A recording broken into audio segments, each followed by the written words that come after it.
He desperately swims toward it and drags himself aboard. In the distance, he sees another raft carrying a handful of other survivors, and they begin waving for him to join them. But with no oars to steer, the raft slowly drifted apart until once again, he was completely alone.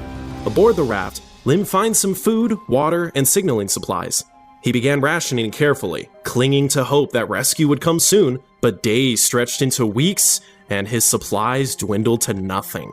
Realizing he would probably run out of food before he was rescued at this rate, Lim made a desperate decision. He would save his last piece of hardtack not to eat, but to use as bait. He fashioned a fishing hook from the spring in his flashlight and unraveled hemp rope for a fishing line. Surprisingly, the fish seemed to like the hardtack more than the sailors ever did, but his hook was too small to catch anything substantial. Using a nail he pried from the raft, he made a bigger hook and used the small fish he had been able to catch as bait. As his fresh water supply ran out, he rigged a canvas shelter to catch rainwater to drink.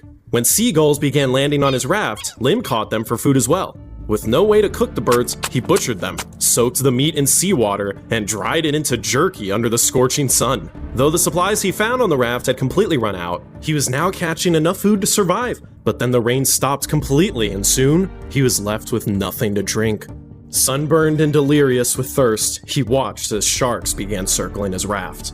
In this moment, Lim comes up with an idea only a man staring at death could come up with. But before we get into that absolute crazy thing that Poon Lim does to find something to hydrate with, have you ever wondered if your weird symptoms are also just from dehydration or something much more serious?